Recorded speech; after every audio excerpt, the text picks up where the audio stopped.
Hello everyone, this is रश्मि। मैं Delhi police के 2022 batch से सिलेक्टेड हूँ और इसी के साथ साथ मैंने एनटीपीसी, यूपीएसआई, एसएससी जीडी और एसएससी स्टेनोग्राफर जैसे और भी एग्जाम क्वालिफाई किए हैं। आपकी जानकारी के लिए मैं एक चीज़ और बता दूं कि मेरे साथ साथ ही मेरे घर में मेरे भाई बहनों का भी दिल्ली पुलिस का एग्जाम क्वालिफाई हुआ था और ये कोई बाई चांस वाली बात नहीं थी। हम तीनों ने ही राइट स्ट्रैटेजी लगा के दिल्ली पुलिस के एग्जाम की तैयारी की और उसे क्वालिफाई भी किया फर्स्ट अटेम्प्ट में। आज मैं आपको जीके जीएस की स्ट्रैटेजी बताऊंगी क्योंकि जीके जीएस इस पूरे ही एग्जाम में सबसे ज़्यादा इंपॉर्टेंट रोल प्ले करती है, क्योंकि जीके जीएस 50 मार्क्स की आती है। लगभग आधा पोर्शन 50% पोर्शन को कवर करने के लिए आपको एक राइट स्ट्रैटेजी की ज़रूरत है। राइट स्ट्रैटेजी आपको इसलिए चाहिए होगी जिस हिसाब से आपका कंपटीशन बढ़ चुका है, उस हिसाब से आपको स्मार्ट वर्क और हार्ड वर्क दोनों ही करने होंगे, क्योंकि दोनों बहुत ज़्यादा ज़रूरी। जीके जीएस को मैंने 9 पार्ट में डिवाइड किया है। अब 9 पार्ट में सबसे पहला और सबसे इम्पॉर्टेंट रोल जो प्ले करती है वो स्टैटिक जीके कवर करती है। स्टैटिक जीके कम से कम 15 से 16 नंबर आपका स्टैटिक जीके ही ले लेती है। स्टैटिक जीके के लिए मेरे पर्सनल फेवरेट नवीन सर थे। आपको जो भी अच्छे लगे आप उस टीचर से पढ़ सकते हैं। अब स्टैटिक जीके में आपके बहुत सारे क्वेश्चन आ जाएंगे। स्टैटिक जीके में आपके दिन दिवस, घराने, शास्त्रीय नृत्य, शास्त्र से जुड़े कलाकार, रामसर साइट्स, यूनेस्को साइट्स, ये सारे ही टॉपिक कवर हो जाएंगे। इन सारे टॉपिक को कवर करने के बाद आप इनके क्वेश्चन लगाइए तो आपको ये हो जाएगा कि आपका ये वाला पार्ट कवर हो चुका है और आपको इसमें जितने भी प्रीवियस ईयर में क्वेश्चन आए हैं वो सारे ही लगाने हैं। अब आपको ये नहीं करना है कि सिर्फ दिल्ली पुलिस के जो प्रीवियस ईयर हैं वही लगाने हैं, क्योंकि एसएससी क्या करती है, एक एग्जाम से क्वेश्चन अगर आया है ना, वो पूरे ही साल कहीं ना कहीं कोई से एग्जाम में रिपीट हो सकता है।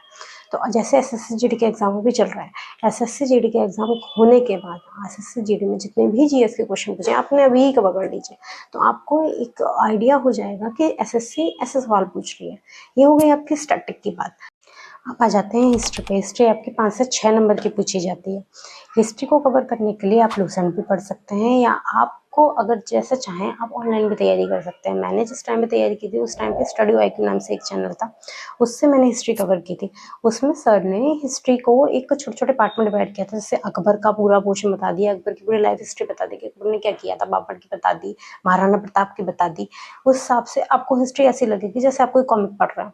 आपको हिस्ट्री में इतनी ज़्यादा इंटरेस्ट आने लगेगा कि आप फ्री टाइम में भी हिस्ट्री पढ़ाया करेंगे, जैसे मैंने किया था। मैं अगर फ्री टाइम होता था, जैसे मैं से बोर हो गई हूँ, तो मैंने हिस्ट्री को उनके वीडियोस उठाई और एक वीडियो लगभग 20 से 25 मिनट की होती थी, वो मैं आराम से पढ़ के मेरा वो पूरा पोर्शन ही कवर हो जाता था। जैसे बाबर के बारे में पूरा कवर हो गया, उसने क्या क्या किया है, सब कुछ चीज़ें कवर हो जाती।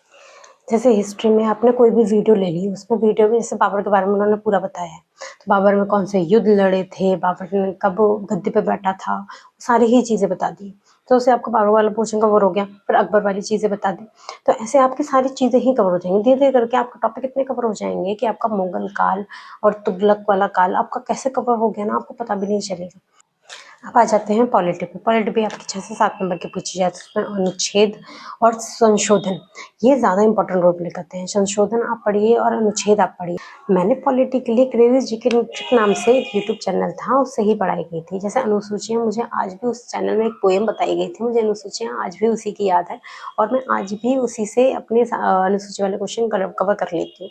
तो आपको जो पसंद आए आप उस चैनल से या आप बुक से, आपको जैसे सही लगे आप उनसे कवर कर सकते हैं। बस आपकी वो सारी चीज़ें एक सही वे में और सही तरीके से होनी चाहिए। अब आ जाते हैं ज्योग्राफी पे। ज्योग्राफी भी ऐसे आपकी 5 से 6 नंबर की पूछी जाती है। ज्योग्राफी में अगर आपने मैप याद कर लिया तो आपकी ज्योग्राफी ऑलमोस्ट कवर हो ही चुकी है। ज्योग्राफी में सबसे ज़्यादा इंपॉर्टेंट रोल मैप का ही होता है। अगर आपको मैप याद है ना, तो आप माइंड मैप ही बना लेते हैं। अगर मान लीजिए कि ये वाला राज्य कितने राज्यों से जुड़ा हुआ है, आपको अपने आप ही याद हो जाए। जैसे ज्योग्राफी में क्वेश्चन पूछे जाते हैं, जैसे भूटान की सीमा कितने राज्यों से लगती है, अगर आपको मैप याद है तो आप वो क्वेश्चन का आंसर भी आराम से दे सकते हैं। तो इसलिए आपको ज्योग्राफी के लिए सबसे ज़्यादा मैप पे फोकस करना चाहिए और उससे आपके क्वेश्चन भी ईजिली बन जाएंगे। अब आ जाते हैं इकोनॉमिक्स पे। इकोनॉमिक्स में आपके 3 से 4 क्वेश्चन बनते हैं। इकोनॉमिक्स में ज़्यादातर क्वेश्चन योजनाओं से बनते हैं, जैसे पंचवर्षीय योजना से। पंचवर्षीय योजना कौन सी कब लागू हुई है, इस योजना में किस पे फोकस किया गया था, या इसमें कितना। इकोनॉमिक्स में जैसे repo rate, reverse repo rate इस बार कितनी रही है, ये सारे क्वेश्चन बनते हैं। आपके करंट में भी आ जाते हैं, पर ये इकोनॉमिक्स का भी पार्ट हो जाता है। टैग में आपके 1 से 2 क्वेश्चन पूछे जाते हैं। टैग में आपके नासा से रिलेटेड क्वेश्चन पूछ लिया, कोई वेपन से रिलेटेड क्वेश्चन पूछ लिया। अब आ जाते हैं एनवायरनमेंट पे। एनवायरनमेंट में आपके 1 से 2 क्वेश्चन पूछे जाते हैं। एनवायरनमेंट डे कब मनाया जाता है, या और भी क्वेश्चन इससे रिलेटेड। एनवायरनमेंट में आपके 1 से 2 क्वेश्चन पूछे जाते हैं, वो आप लुसेंट से कवर कर सकते हैं। 5 से 6 क्वेश्चन लगभग आपके करंट अफेयर से पूछे जाएंगे। करंट अफेयर्स आपको 2025 की तो पूरी ही कवर करनी है। 2024 में भी जो इम्पोर्टेंट चीज़ें हुई हैं, जैसे कोई भी करंट अफेयर्स आपको 2025 की तो पूरी कवर करनी है। 2024 में भी आपको ज़्यादा इम्पोर्टेंट फैक्ट हुए हैं, चर्चित व्यक्ति रहे हैं, चर्चित व्यक्ति की जो मृत्यु हो गई है, उनके नाम और जो भी योजनाएं, बजट से रिलेटेड क्वेश्चन और किसी को जो अवार्ड मिला है, इन सारे जो इम्पोर्टेंट फैक्ट है ना लास्ट ईयर के, आपके वही पूछे जाएंगे। अब आ जाते हैं मिसलेनियस पे। मिसलेनियस जो लूसेंट के लास्ट में जो दी हैं, वो सारी चीज़ें मिसलेनियस में आ जाती हैं, वो आप वहाँ से भी कवर कर सकते हैं। आपके पूरे 9 पार्ट कवर हो चुके हैं। अब आपको प्रीवियस ईयर लगाने हैं। दिल्ली पुलिस के साथ साथ ही आपको एसएससी के जितने भी एग्जाम हुए हैं, उन सब के ही प्रीवियस ईयर लगाने हैं।